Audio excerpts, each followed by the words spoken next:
ये बहुत ज़्यादा नारे रहे हैं एक टाइम पे कि जो भी सियासतदान आते हैं वो सिर्फ लूटने के लिए आते हैं। आपका बतौर सियासतदान क्या इस पे जो है राय होगी, क्योंकि अभी की जो जनरेशन है उसकी जो थॉट प्रोसेस है, माइंडसेट है, वो बहुत ही क्लियर है। मतलब जो बात की जाती है वो सिर्फ उतनी ही बात समझते हैं, वो उसमें देखें मुआशरे में हर किस्म के लोग हैं, बुरे भी हैं अच्छे भी हैं। बिल्कुल, और हर सबको तो नहीं कह सकते ना, अब सबको तो नहीं कह सकते। लेकिन मेरा एक चीज़ का मानना है, मैंने अपने बाप से एक बात सीखी है, वो हमेशा जो कहते थे जो देने में मज़ा ना वो लेने में मज़ा नहीं है। बिल्कुल। और मैं सबको ये कहता हूँ, ये तो अल्लाह करीम खुद कुरान में कहते हैं ना, आप अल्लाह के साथ कारोबार करके देख लें।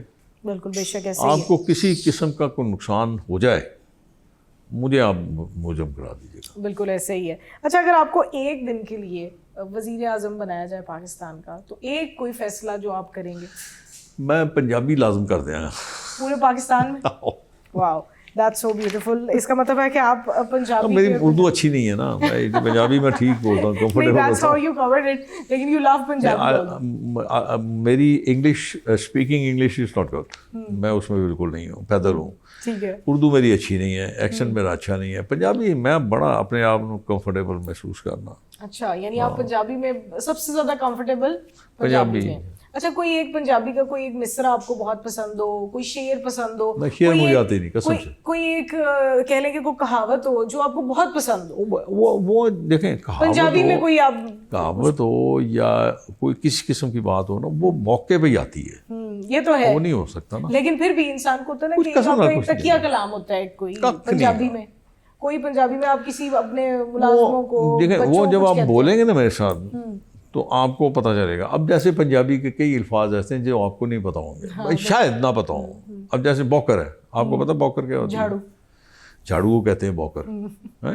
आपको जवाक पता है कि जवाक क्या कहते हैं? जवाक किसको कहते हैं? बच्चे को।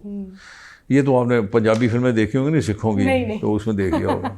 मैं भी ऑर्गेनिक पुरानी बड़ी सारी चीज़ें हैं जो पंजाबी में, पंजाबी बोल के मज़ा बड़ा आता है। ट्रू, आपको अपनाइयत सी फील होती है। आपकी जो है एक मदर लैंग्वेज है ना। उर्दू में लगता है ये बड़ा कमज़ोर आदमी है, बड़ा फॉर्मेलिटी है, बड़ा सुलझा हुआ आदमी है। बिल्कुल ऐसे ही है। अच्छा, आपको क्या लगता है कि आपकी जो फैमिली है आगे, अभी जो आपके बेटे हैं वो भी सियासत में काफ़ी सरगर्म है, और भी बच्चे हैं आपके, और वो क्या सियासत में हैं? क्या आप लोगों की आगे सियासी प्लानिंग है कोई, कि आप लोगों ने क्या करना है, क्या नहीं करना? वक्त का मुझे नहीं पता। मेरे माशाल्लाह 2 पोते हैं। नवासा बहुत छोटा है, छोटे से बड़ा भी वो पढ़ रहा है, एजुकेशन में पढ़ता है, बहुत लायक है, बहुत लायक है। हद दर्जक अल्लाह उसको नजर बद से बचाए। एक नवासा मेरा इंग्लैंड में है, तो उसका सियासत में आने का तुक ही नहीं है। वो माँ उसकी है वहाँ पे सियासत में, वो काउंसलर, डिस्ट्रिक्ट काउंसलर है वहाँ पे लंदन में। ठीक। 2 पोते हैं, उन दोनों को मैंने अपना एक दादा कह लीजिए, दोस्त कह लीजिए, उनका बड़ा कह लीजिए, एक मशवरा दिया था, बेटा सियासत ना करना। दोनों पोतों को आपने कहा कि सियासत ना करना, और उसके पीछे वजह? वो 2-4 अल्फाज में वजह बयान नहीं हो सकती, बहुत लंबी कहानी है। लेकिन फिर भी हमारे व्यूअर्स तो जानना चाहेंगे। इस सियासत में बहुत दुख उठाए हैं। कैसा दुख?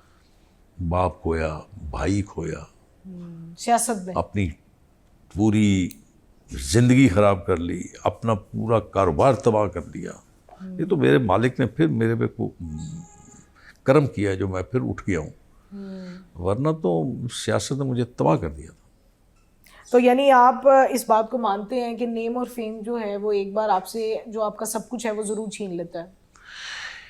डिपेंड करता है आप पे, आप क्या कर रहे हैं, आपकी सोच क्या है। जब आप बिल्कुल अपने आप को लोगों के लिए वक्फ कर देते हैं तो फिर सब खत्म हो जाता है, फिर आप खत्म हो जाते हैं।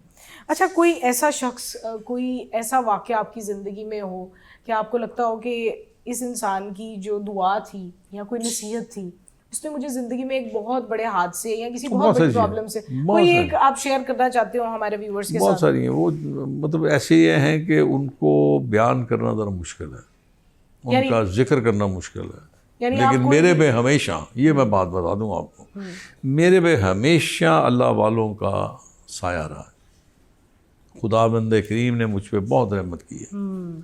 मैं जब कुछ नहीं था, हैरान होंगे आप, मेरे पास कुछ नहीं था, मैं उस वक्त भी भरम था मेरा, लोग ये समझते कि मैं बहुत मालदार आदमी और मेरे जेब में एक पैसा नहीं था। यानी आपने ऐसा भी टाइम देखा? जी जनाब। और ये सियासत की ही वजह से? तबाही कर दी मेरी में इसने। और फिर आपने वापस सब कुछ खुद से बनाया, दोबारा सब कुछ खुद से किया? नहीं, वो ऊपर जो बैठा हो। बिल्कुल ऐसे ही है। अच्छा, अब क्योंकि हम शो के इख्तिताम की तरफ जा रहे हैं तो मैं चाहूँगी हम कोई पॉजिटिव बात ज़रूर करें। जो आज की जनरेशन है, जो आज का नौजवान है, उसके लिए आप क्या पैगाम देना वो चाहेंगे? अपने माँ बाप की नहीं सुनते, मेरी सुनेंगे। सुन लेंगे जो सोशल मीडिया अच्छा, पे वैसे आता है मैं उसकी आपको एक सुन बात बताऊँ, मैं बड़ा खुशकिस्मत हूँ। पता क्या, मेरे 2 पोते हैं माशाल्लाह। अब तो मैं परदादा भी हूँ ना, लेंगे। माशाल्लाह। मेरे पोते का एक आगे बेटा भी माशाल्लाह हुआ है। मैं अगर खड़ा हूँ तो वो खड़े रहेंगे, मैं बैठूंगा तो वो बैठेंगे। ये आज भी मेरे घर में ये ट्रेडिशन है। आज भी जब मैं खाने की मेज़ पे बैठता हूँ, कोई भी बैठा हो, मेरी बीवी भी हो, हालांकि वो तो मतलब एक मेरा हिस्सा है, सबसे पहले खाने की डिश में से मैं डालूंगा खाना। यानी अभी भी वो सारा खानदानी लेगेसी जो है वो सारा चलती आ अभी रही भी है, वो माशाल्लाह। चीज़ मौजूद है। ये खुशकिस्मती है हमारी। मैं अपने नौजवानों से ये कहूँगा कि वापस उसी कल्चर में चले जाए। बहुत ज़रूरी है, बहुत ज़रूरी है। उसमें जितना मज़ा है ना, शायद किसी चीज़ में नहीं है। बिल्कुल ऐसे ही है। बहुत शुक्रिया शेख साहब, आपने हमें टाइम भी दिया और आपकी जो गुफ्तगू है वो हार्ट टचिंग तो बहुत रही है, लेकिन अभी हमने आपसे बहुत कुछ और भी पूछना था। इंशाल्लाह मुझे इस बात की खुशी है कि आपने सियासत को डिस्कस नहीं किया ज़्यादा। मैंने वो चीज़ डिस्कस की जिसमें मुझे पता था कि आप कंफर्टेबली हमें जवाब नहीं दे सियासत है नहीं ना, अच्छा किया आपने। चले, बहुत बहुत शुक्रिया आपका शेख साहब। और इसी तरह से बेहतरीन काम करते रहें, लोगों को इंस्पायर करते रहें। और I wish you best of luck for the future as well. और इंशाल्लाह फिर मुलाकात भी रहेगी। बहुत शुक्रिया। और आपने देखा कि हमारे साथ शेख साहब मौजूद थे। इनका मुस्लिम लीग नून की अगर सियासत की बात की जाए तो उसमें बड़ा नुमाया नाम है, लेकिन उसके साथ ही साथ आज हमने इनके कुछ ज़ाती पहलुओं के बारे में भी बात की। अक्सर आप लोग सवालात करते रहते हैं कि जब भी आप किसी ऐसी शख्सियत को बुलाते हैं जिसको हम सिर्फ टीवी की नज़र से जानते हैं, आपको उनसे कुछ पर्सनल सवालात भी करने चाहिए। पर्सनल उनकी लाइफ जर्नी के बारे में भी आपको पता चलना चाहिए। तो आपने देखा कि ऐसे लोग भी बहुत डाउन टू अर्थ हो सकते हैं और होते भी हैं, और उनकी कामयाबी का यही सबसे बड़ा खुफिया होता है। इसी के साथ अपनी मेज़बान डॉक्टर बीरा बाबर को इजाज़त दीजिए। इंशाल्लाह बहुत जल्द दोबारा मुलाकात होगी। तब तक के लिए आपका और हम सबका अल्लाह हामिया नासिर।